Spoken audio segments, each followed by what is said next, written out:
ബഹുമാനികളെ, അപ്പൊ നല്ലൊരു കുടുംബ ജീവിതത്തിന്റെ ഏറ്റവും വലിയ മാനദണ്ഡം നല്ല ഭർത്താവ്, നല്ല ഭാര്യ, ദീനുള്ള ഭർത്താവ്, ദീനുള്ള ഭാര്യ, അള്ളാനെ പേടിയുള്ള ഭർത്താവ്, അള്ളാനെ പേടിയുള്ള ഭാര്യ, 5 നേരം നിസ്കരിക്കുന്ന ഭർത്താവ്, 5 നേരം നിസ്കരിക്കുന്ന ഭാര്യ.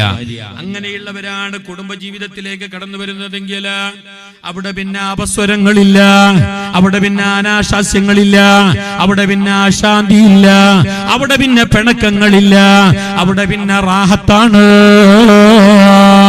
എന്നാലും പെണ്ണ് നിന്നോട് പറയട്ടെ, നിനക്കല്ലാന്റെ സ്വർഗത്തിൽ കടക്കാൻ വളരെ ഈസിയാണ്, സിമ്പിൾ വഴിയാണ്, വളരെ എളുപ്പമാണ്. ആണുങ്ങളെ പോലെയല്ല. ആണുങ്ങൾക്ക് സ്വർഗത്തിൽ കിടക്കാൻ കുറച്ച് റിസ്ക് ഉണ്ട്. ഈ വയല് പറയുന്നേ എനക്കും നിങ്ങൾക്കും സ്വർഗത്തിൽ കിടക്കാൻ കുറച്ച് പണിയുണ്ട്. നിസ്കരിച്ചെങ്കിൽ മാത്രം മതിയാവല്ല, നോമ്പ് മാത്രം നോറ്റാ പോരാ. എല്ലാ കാര്യങ്ങളും കർമ്മങ്ങളും മട്ടം പോലെ ചെയ്യണോ. മക്കളുണ്ടെങ്കിൽ നല്ല ചന്തത്തില് പോറ്റണോ. പെണ്ണുമക്കളുണ്ടെങ്കിൽ മര്യാദക്ക് നല്ലവനെ പിടിച്ചിട്ട് കെട്ടിച്ചു കൊടുക്കണോ. ഇതെല്ലാം എന്റെ കടമയാണ്. അവർക്ക് വിദ്യാഭ്യാസം കൊടുക്കണോ. ഉമ്മ പപ്പാനെ ചന്തത്തിൽ മരിക്കൊടുത്തോളം നോക്കണോ. ഇതെല്ലാം ഒരാണിന് കടമയാണെങ്കിൽ, നിർബന്ധമാണെങ്കിൽ, ഒരു പെണ്ണിന് സ്വർഗത്തില് കടക്കാൻ വളരെ സിമ്പിളാണ്. 3-4 കാര്യം ചെയ്താൽ മതി. ഇതാ സ്വല്ലത്ത് ഖംസഹ. ഉമ്മ കേട്ടോ, പെങ്ങള് കേട്ടോ, 5 നേരം നിസ്കരിച്ചോ. വസ്വാമത്ത് ശഹറഹ. പരിശുദ്ധമായ റമളാനിന്റെ നോമ്പ് നോറ്റോ. വഅതഅത് ബഅലഹു. ഭർത്താവിനെ നല്ല പോലെ സ്നേഹത്തോടെ വിരിശത്തോടെ അനുസരിക്കുകയും വഴിപെടുകയും ചെയ്താൽ അവൾക്കതാ സ്വർഗമുറപ്പാണ്. മിന്നയ്യ അബ്വാബിൻ ശിഅ്തി. അവള് വിചാരിക്കുന്ന വാതിലിലൂടെ നിനക്ക് സ്വർഗത്തിലെ കടക്കാം. ഈ 3-4 കാര്യങ്ങൾ ചെയ്താ മതി. ഭർത്താവിനെ നല്ല പോലെ അനുസരിക്കണോ.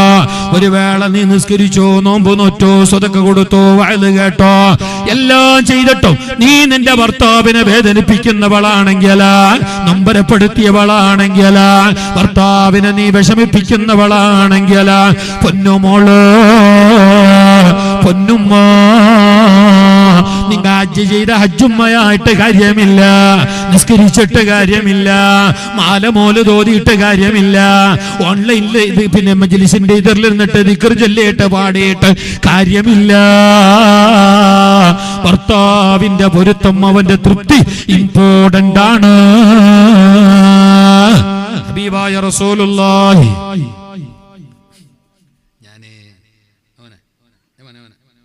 പറഞ്ഞ പിന്നെ പോയി മതിയാവും. പോയിട്ടായ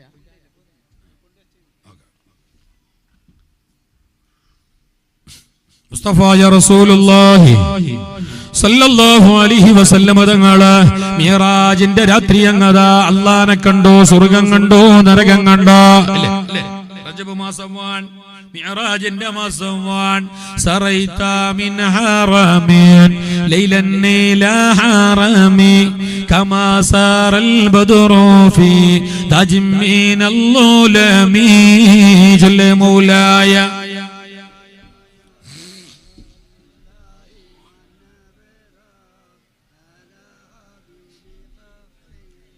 പരിശുദ്ധമായ മിഅ്റാജിന്റെ രാത്രി അല്ലാഹനെ കണ്ടോ, സ്വർഗ്ഗം കണ്ടോ, നരകം കണ്ടോ.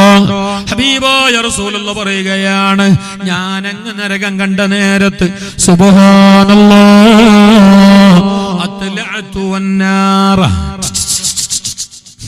അത്ലഅതു വന്നാറ ഫറഅയ്തു അക്തറ അഹ്ലിഹാ അന്നിസാ. ഞാൻ നരകത്തിലെ ഏറെയും കണ്ടത് പെണ്ണുങ്ങളെയാണ്. ഭീകരമായ ശിക്ഷ അനുഭവിക്കുന്നവരുടെ കൂട്ടത്തില്, ഘോരമായ അദാബ് ഏൽക്കുന്നവരുടെ കൂട്ടത്തില് നരകത്തില് ഞാൻ ഏറെയും കണ്ടത് ആണുങ്ങളെയല്ല, പെണ്ണുങ്ങളെയാണ്. എന്തുകൊണ്ട് പെണ്ണുങ്ങൾ കൂടിപ്പോയി നരകത്തില്? പെണ്ണുങ്ങളെ സംഖ്യ, പെണ്ണുങ്ങളെ ജനസംഖ്യ കത്തിയാളുന്ന നരകത്തിൽ കൂടിപ്പോകാനുള്ള കാരണം എന്താ? കാരണം എന്ത്? നരകത്തിൽ എന്ത് സ്ത്രീ സംവരണം ഏർപ്പെടുത്തിന? അല്ല, പിന്നെന്തേ പെണ്ണുങ്ങൾ നരകത്തിൽ ഏറിയത്? ഉമ്മ കേട്ടോ, പെങ്ങള് കേട്ടോ, നരകത്തിൽ കൂടി പോകാനുള്ള കാരണം അവർ അതാ ശാപത്തെ അധികരിപ്പിക്കുന്നു. പെണ്ണുങ്ങളെ ബായിൽ എപ്പോ നോക്കിയെങ്കിലും ഒരു ഷാപ്പുണ്ടാവും, ഒരു സല്ലാണത്ത്, ഒരു ലാനത്തുണ്ടാവും. ആണുങ്ങൾക്കും ഉണ്ട്, ഇല്ല എന്നല്ല. പെണ്ണുങ്ങ ആ വിഷയത്തിൽ കുറച്ച് ഏറെ. ആണുങ്ങളും ഷാപ്പും വെക്കുന്നു ഇല്ലേ? പിന്നെ പെണ്ണുങ്ങളും ഷാപ്പും, പെണ്ണുങ്ങളിൽ കുറച്ച് ഏറെ. പെണ്ണുങ്ങളിലൊത്തിനും ഷാപ്പം വെക്കും. കറണ്ട് പോയെങ്കിലും ഷാപ്പം, കറണ്ട് വന്നെങ്കിലും ഷാപ്പം.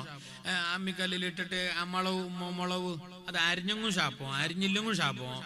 എന്തിനും ഷാപ്പന്നെ. എല്ലാവരും അല്ല, അധിക പെണ്ണുങ്ങൾക്ക് ബായിൽ ഷാപ്പുണ്ടാവും. അടിഞ്ഞിട്ട് പോട്ട്, മണ്ണായിട്ട് പോട്ട്, അങ്ങനെ പോട്ട്, ഹലാക്കാട്ട്, തിരിയട്ടും മറിയട്ടും ഇല്ലേ അല്ലേ? പെണ്ണുങ്ങൾക്ക് കുറച്ച് ഏറെ. അതുകൊണ്ട് റസൂലുള്ള പറഞ്ഞു, നിങ്ങളെ നിസ്കാരം സൈഡായി, നിങ്ങളെ ദിക്ർ പോയി, നിങ്ങളെ അമല പോയി, നിങ്ങളെ ഹജ്ജ് പോയി, എല്ലാം പോയി. നിങ്ങൾ നരകത്തിൽ കൂടാനുള്ള ഒന്നാമത്തെ കാരണം നിങ്ങളെ ബായിൽ എപ്പോഴും ശാപവാക്ക് വരുന്നത് കൊണ്ട്. രണ്ടാമത്തെ കാര്യം നിങ്ങൾ മാപ്പിളമാരോട് നന്ദികേട് കാണിക്കുന്നു, അവരെ അനാദരിക്കുന്നു, അവരെ മനസ്സ് ബേജാറാക്കുന്നു. ഭർത്താക്കന്മാരോട് നിങ്ങളെ പെരുമാറ്റം നല്ലല്ലാത്തത് കൊണ്ടാണ് നിങ്ങൾ നരകത്തിൽ കൂടി പോയത്. നിങ്ങളെ നിസ്കാരവും നിങ്ങളെ ഓത്തും ബൈത്തും എല്ലാം ബാത്തിലാക്കി പോയത് നിങ്ങൾ മാപ്പിളമാരോട് പിരിശപ്പാടില് സ്നേഹപ്പാടില് കഴിയാത്തത് കൊണ്ടാണ്. അതുകൊണ്ട് അവരോട് നല്ല പിരിശപ്പാടില് പോണോ, മാപ്പിളമാർക്കും പോണോ, അത് വേറൊരു വിഷയം. എന്നാ പെണ്ണിന് കുറച്ച് ആ കാര്യത്തിൽ ഏറെ ശ്രദ്ധ വേണോ. ഹബീബുനാ റസൂലുള്ളാഹി ഇത് പറഞ്ഞപ്പോ റസൂലുള്ളാഹി സ്വല്ലല്ലാഹു അലൈഹി വസല്ലം തങ്ങളോട് സഹാബത്ത് കേട്ട്, നബിയെ, കത്തിയാളുന്ന നരകത്തിൽ നിന്ന് രക്ഷപ്പെടാൻ എന്തെങ്കിലും ഒരു സൊല്യൂഷൻ ഉണ്ട് നബിയെ? കത്തിക്കരിയുന്ന നരകത്തിൽ നിന്ന് രക്ഷപ്പെടാൻ എന്തെങ്കിലും ഒരു ബയ്യുണ്ട് നബിയെ? അപ്പൊ റസൂലുള്ളാഹി പറഞ്ഞു, ഇത്തഖിന്നാറ വലൗ ബിശിഖ്ഖി തംറ. സദഖ കൊടുത്തോളൂ, സദഖ കൊടുത്തോളൂ, ദാനം കൊടുത്തോളൂ, ധർമ്മം കൊടുത്തോളൂ, അന്യവരെ സഹായിച്ചോളൂ, ഇതുപോലെയുള്ള കർമ്മങ്ങളെ സഹായിച്ചോളൂ. ശംസുൽ തങ്ങളെ മൗലിദിന് വേണ്ടി കൊടുത്തോളൂ, കണ്ണ് കാണാത്തോന് കൊടുത്തോളൂ, പെണ്ണുകിടാവിന്റെ മംഗലത്തിന് സഹായിച്ചോളൂ, പള്ളിക്ക് കൊടുത്തോളൂ, രോഗികൾക്ക് കൊടുത്തോളൂ. അങ്ങനെ കൊടുക്കുന്ന ദാനധർമ്മം കൊണ്ട് അല്ലാഹു നിങ്ങളെ നരകത്തിൽ നിന്നിട്ട് കാക്കും.